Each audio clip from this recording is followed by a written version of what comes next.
En 1930, la economía mundial colapsó.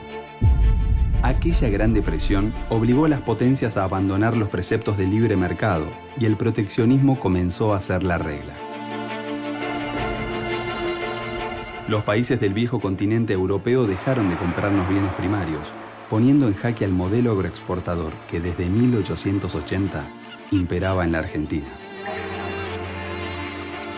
Un país que no podía colocar sus productos primarios en el exterior, tampoco podía obtener las divisas para comprar los bienes importados que necesitaba.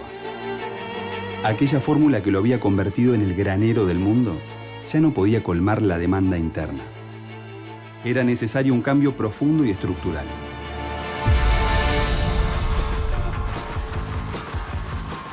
Un cambio que abasteciera tanto la demanda de bienes de consumo como de trabajo. Por primera vez en nuestra historia, se alzaría con fuerza y más que nunca nuestra industria nacional.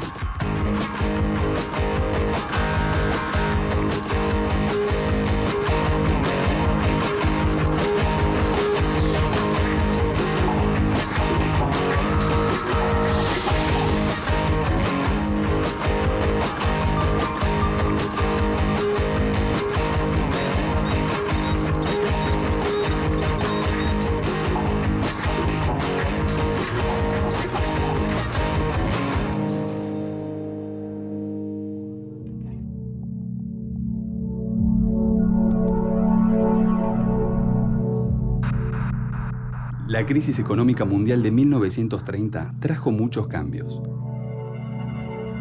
tanto a nivel internacional como en nuestro país.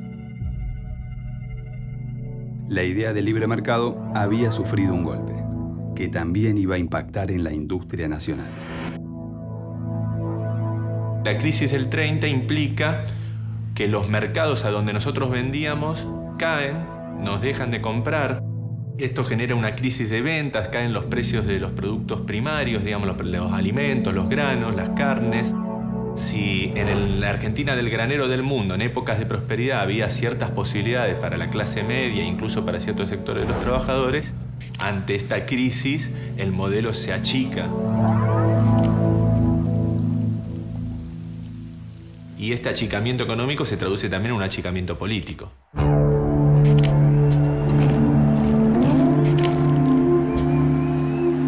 Pasamos del radicalismo irigoyenista, ampliando derechos a la clase media, a ciertos sectores obreros, al golpe de Uriburu y a la instauración del fraude conservador. La propia ruptura de la capacidad argentina de vender afuera y con esos dólares traer cosas importadas hace que, bueno, la crisis misma genere una protección para producciones locales.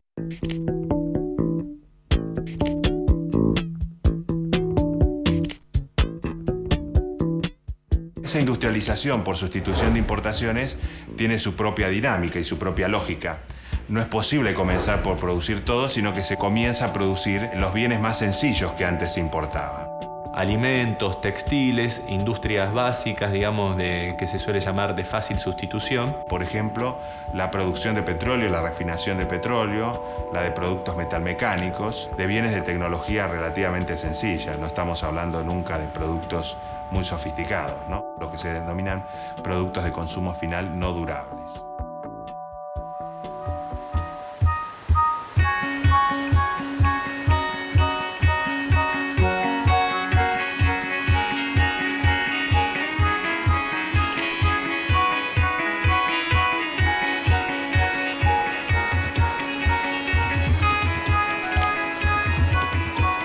Mi nombre es Omar Sisi. Soy operario de la empresa INTA y soy anudador y tejedor.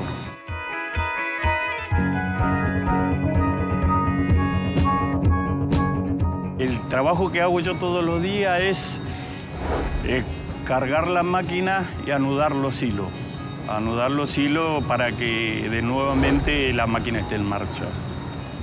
Cada máquina, cada cadena trae 6.200, 6.300 hilos y eso hay que anudarlo con la máquina. No es tan fácil, porque hay que peinarla bien, hay que enderezar bien los hilos y así queda bien. Y si no, no anda la máquina.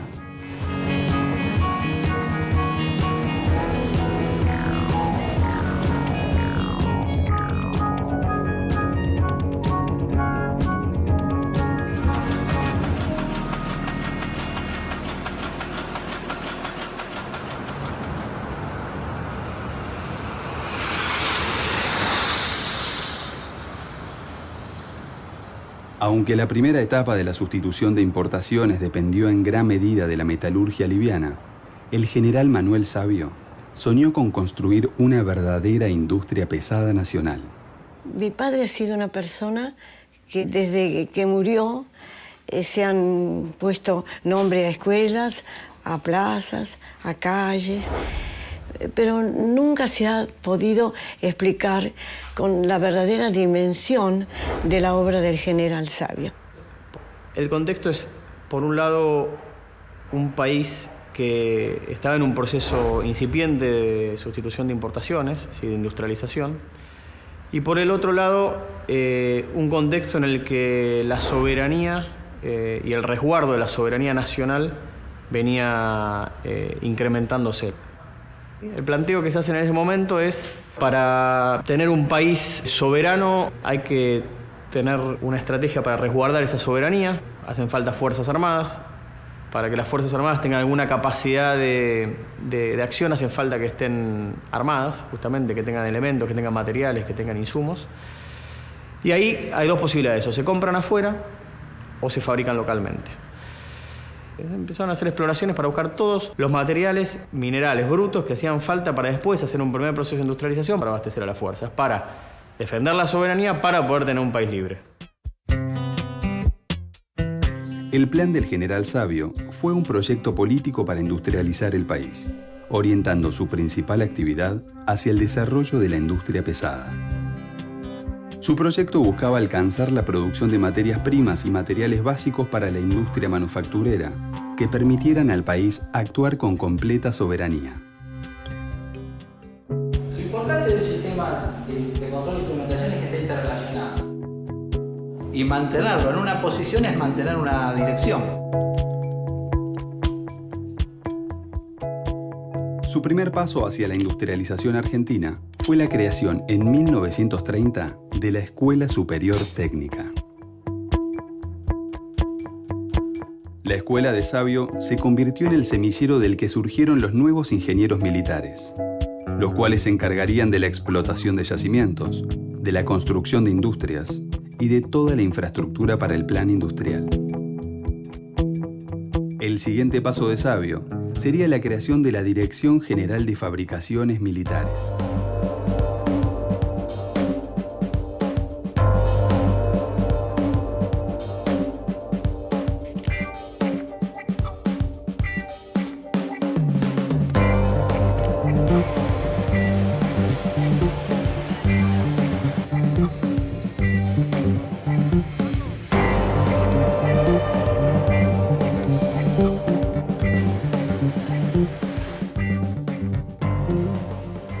El general Savio, siendo su director, creó un plantel de 14 fábricas propias, participación en 8 sociedades mixtas y en 9 sociedades anónimas con mayoría estatal.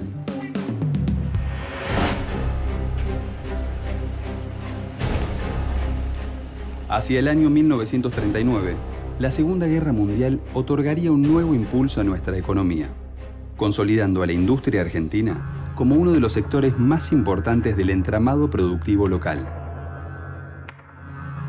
Las potencias dejan de vendernos productos industriales porque reconvierten toda su industria a una industria belicista, pero nos siguen comprando granos, lo que genera que sea una sustitución de importaciones ya en un marco de expansión económica. Para que tengamos una idea, entre 1938 y 1943, o sea, en el marco de la Segunda Guerra Mundial, la población obrera pasa de 760.000 personas a 980.000, solo en 5 años. La guerra va a consolidar ese desarrollo industrial que se venía dando a los ponchazos en la década del 30, va a consolidar cierto sector de una burguesía nacional, va a consolidar cierto desarrollo de un sector del trabajo, que van a confluir junto a cierta parte del ejército y de la clase media profesional en consolidar todo el amplio espectro de alianzas de clases que va a dar origen al peronismo.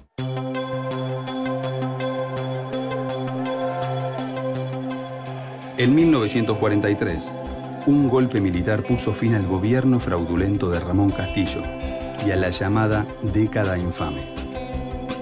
Desde la Secretaría de Trabajo y Previsión, el general Juan Domingo Perón comenzaría una política social que modificaría las bases de la estructura de la industria nacional. Es empezar a tener derechos. Esos derechos tienen que ver a una protección social que está vinculada al trabajo, a este acceso a la salud pública, al acceso a la educación. Las principales reformas fueron el establecimiento del seguro social y de la jubilación, la creación de tribunales de trabajo, la fijación de mejoras salariales y la instauración del aguinaldo, el reconocimiento de las asociaciones profesionales como los sindicatos y el estatuto del peón rural. En general, digamos, las posturas de los grupos empresariales van corriéndose hacia una postura de rechazo a las políticas sindicales y en general a las políticas económicas de 1943, ¿no? Particularmente de la Unión Industrial Argentina, ¿no? Que ve en la política social y sindical de Perón en realidad una política de perturbación a lo que ellos consideraban era natural la relación entre obreros y empresarios, ¿no? Y al mismo tiempo brindan el apoyo a aquellas medidas de política industrial que comienzan a implementarse por vez primera desde ese gobierno militar, ¿no? Ahí se consolida un modelo de relaciones laborales de la Argentina. Se considera un modelo de sindicato único por rama de actividad, la existencia de comisiones internas al interior de las fábricas, que es un tema que hoy sigue teniendo una importancia fundamental.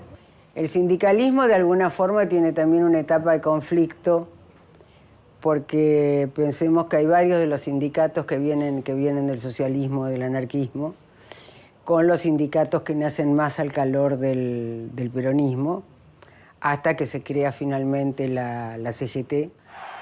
Ese movimiento obrero que se une a la CGT tiene siempre una relación muy vinculada con el Estado. Y esto lo vamos a ver a lo largo de toda la historia. El 24 de febrero de 1946, imponiéndose con el 56% de los votos, el general Juan Domingo Perón fue elegido presidente de la Nación. Algunos historiadores dicen que así como el irigoyenismo fue el que trajo la clase media a la política en la Argentina, el peronismo trajo la clase trabajadora, ¿no? El nuevo gobierno profundizaría la política de sustitución de importaciones, desarrollando planes que determinarían el destino de nuestra industria nacional.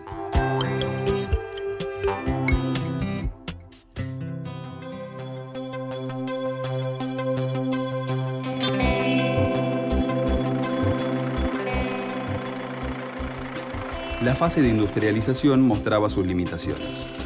Al restringirse la producción industrial a ciertos productos, era necesario adquirir las materias primas en el exterior, lo cual implicaba también una mayor dependencia. El gobierno peronista, entonces, implementó sus lineamientos fuertemente nacionalistas y estatistas, en lo que se llamó el primer plan quinquenal. Por primera vez en la historia económica argentina se hace una política de planificación económica. Un plan completo, una estrategia de gobierno a 5 años de cómo plantear este proyecto político-social en el plano de la gestión de la economía y de la intervención del Estado. Se planifica, entre otros, la construcción de diques, permitiendo la realización de obras de riego, también de la instalación de usinas hidroeléctricas. Se planifica el desarrollo industrial, donde ya no está en el puerto, digamos, de cara al extranjero, el centro económico y social, sino que está en el centro del país, como un centro que tiene las menores distancias para acceder a los distintos mercados de consumo, ¿no? Se crea fabricaciones militares, se nacionaliza el Banco Central, se crea el IAPI, que es el Instituto Argentino de Promoción del Intercambio. Lo que tiene es el monopolio de la compra de los granos en el mercado interno, que era el principal rubro que exportábamos. Le puede pagar un precio al productor local y vender internacionalmente a otro precio. Esto genera, por un lado, que el IAPI empieza a quedarse con una masa importante de recursos que va a volcar a la construcción de, por ejemplo, rutas, caminos, puertos, diques, las obras hidráulicas, colegios, escuelas, digamos, toda la obra pública que hay en esa época. Pero aparte, el otro punto fundamental que logra el IAPI es que el precio de los alimentos en el mercado interno ya no depende del precio internacional.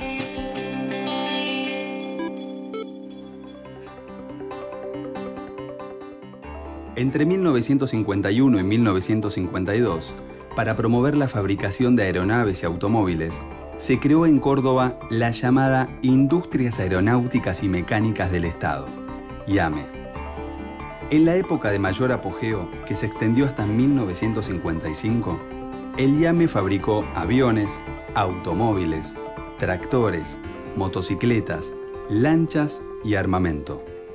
La industria automotriz avanza y también todas las industrias vinculadas a esos nuevos artículos electrodomésticos en general que se consumían en los años 50, ¿no? Diríamos las radios, la industria electrónica comienza lentamente a desarrollarse en esos años y adquieren volúmenes bastante apreciables. Es de todas maneras una industria todavía centrada en el mercado interno y ese es tal vez su principal dilema, porque la industria argentina operaba a costos relativamente altos y porque no podía entonces conquistar mercados en el extranjero y dependía en consecuencia de las divisas generadas por el sector agrario.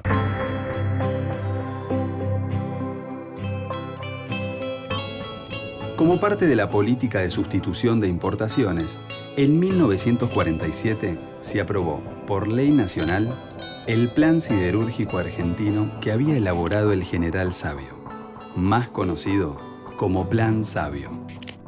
Se crea Somisa, ya se había creado antes Altos Hornos Zapla, ¿sí? Yendo desde el arrabio, yendo desde el mineral hasta el laminado del acero, en lo que es aceros especiales, y después se crea Somisa, ¿sí? Que también pasa a ser la principal empresa de acero de Argentina. Lo importante es eso, que es una política de Estado. Se empezó con la Dirección de Fabricaciones Militares en el año 30, con un gobierno militar. Se siguió con la Dirección de Fabricaciones Militares en el año 42 y se continuó en la primera presidencia de Perón con la política siderúrgica. En el año 42 es presentado el proyecto en la Unión Siderúrgica Nacional y sigue desarrollándose después de los años, después de que muere mi padre.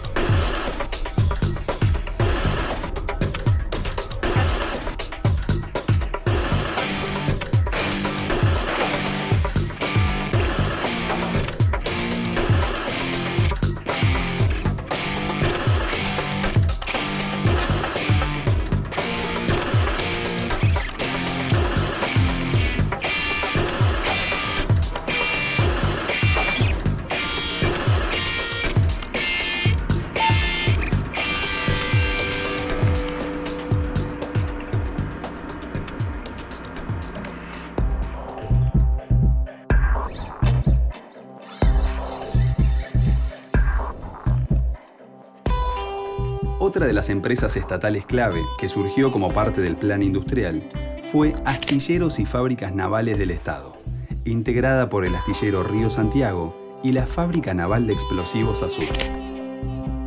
A lo largo de los años, el astillero Río Santiago se convirtió en todo un símbolo de lucha y recuperación para la industria nacional. Yo soy Agustín Arnaldo Vicerne, trabajo en la parte del área de buques militares, ya que la parte de construcciones navales está dividida en dos, construcciones navales de buques mercantes y de buques militares.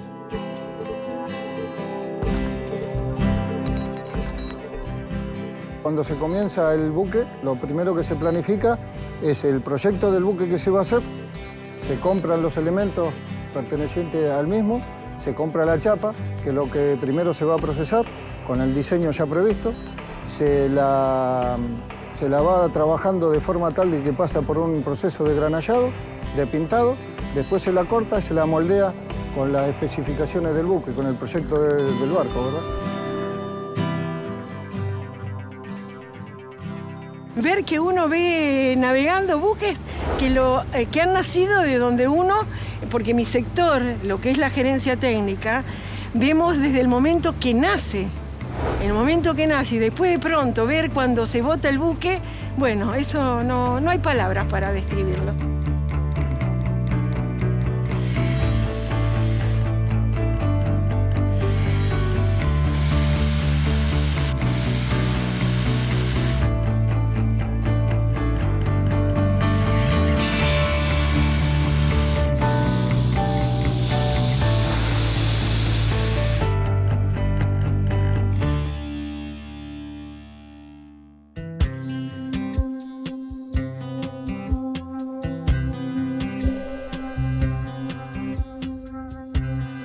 A principios de la década de los 50, el primer plan quinquenal evidenciaba sus limitaciones y obligaba a un replanteamiento del modelo.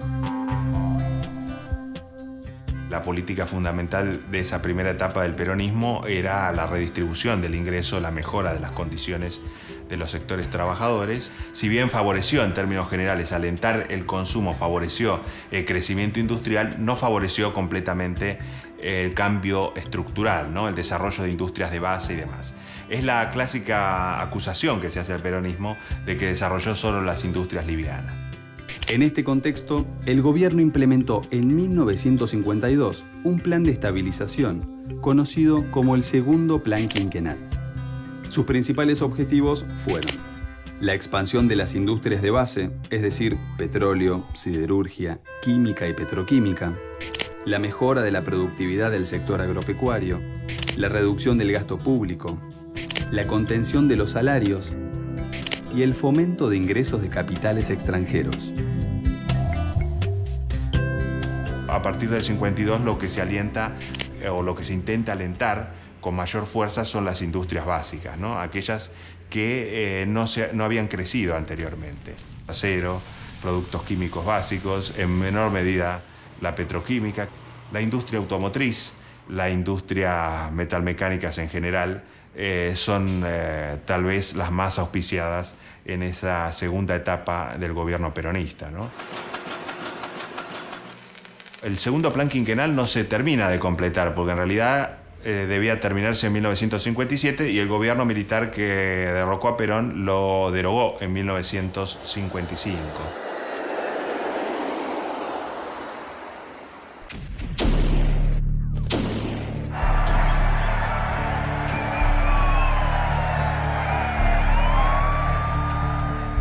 Las propias limitaciones del modelo y el golpe de Estado de 1955 dieron por terminada esa fase de industrialización de la economía argentina.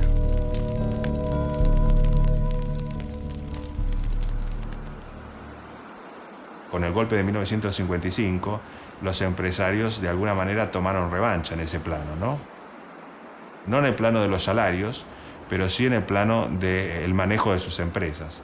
Tomaron todas las medidas que antes el gobierno peronista o los sindicatos no posibilitaban tomar, ¿no? En cuanto al despido de trabajadores, en cuanto a la reestructuración de las fábricas, etcétera, etcétera.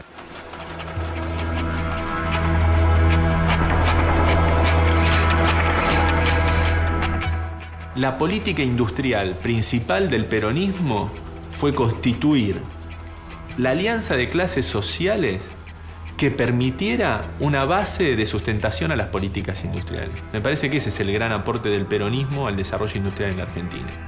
Nosotros sabemos que ese proceso de industrialización comenzó bastante antes, pero yo creo que en alguna medida esa identidad entre industria y peronismo está vinculada sobre todo a que por vez primera desde el Estado, diríamos, se abandonó los viejos conceptos sobre la industria, ¿no? En el sentido de pensar que solamente debían desarrollarse algunas ramas de las industrias y no soñar con la posibilidad de diversificar la estructura industrial, ¿no?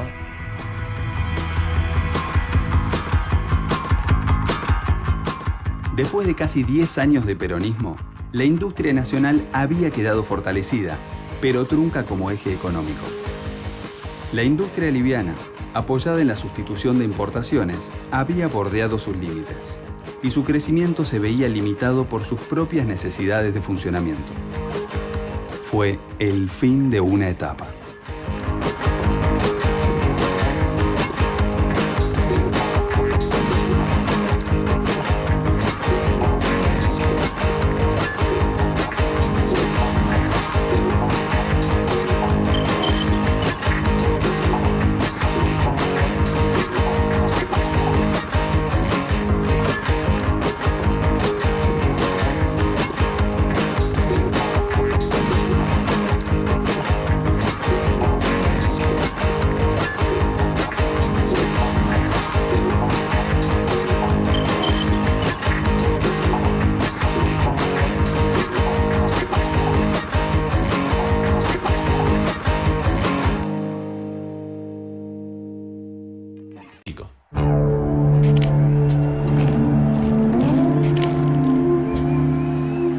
Pasamos de el radicalismo irigoyenista, ampliando derechos a la clase media, a ciertos sectores obreros, al golpe de Uriburu y a la instauración del fraude conservador. La propia ruptura de la capacidad argentina de vender afuera y con esos dólares traer cosas importadas hace que, bueno, la crisis misma genere una protección para producciones locales.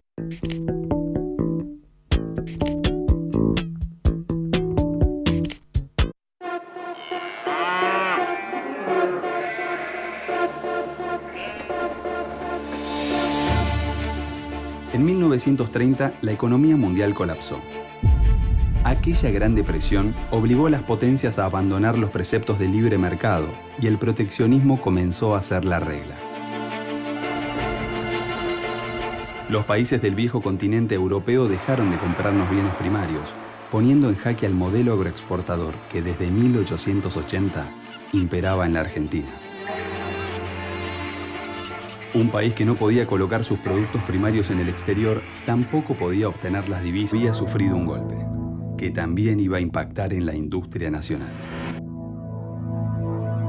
La crisis del 30 implica que los mercados a donde nosotros vendíamos caen, nos dejan de comprar. Esto genera una crisis de ventas, caen los precios de los productos primarios, digamos, los alimentos, los granos, las carnes. Si en la Argentina del granero del mundo, en épocas de prosperidad, había ciertas posibilidades para la clase media, incluso para ciertos sectores de los trabajadores, ante esta crisis el modelo se achica. Y este achicamiento económico se traduce también en un achicamiento político.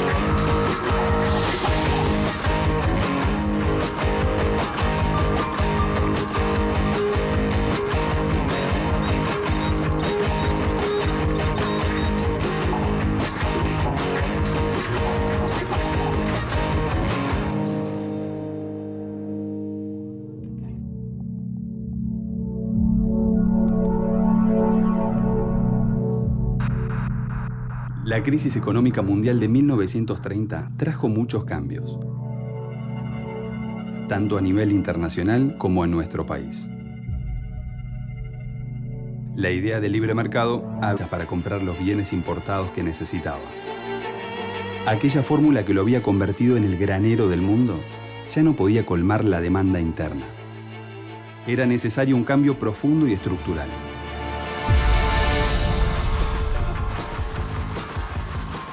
Un cambio que abasteciera tanto la demanda de bienes de consumo como de trabajo. Por primera vez en nuestra historia, se alzaría con fuerza y más que nunca nuestra industria nacional.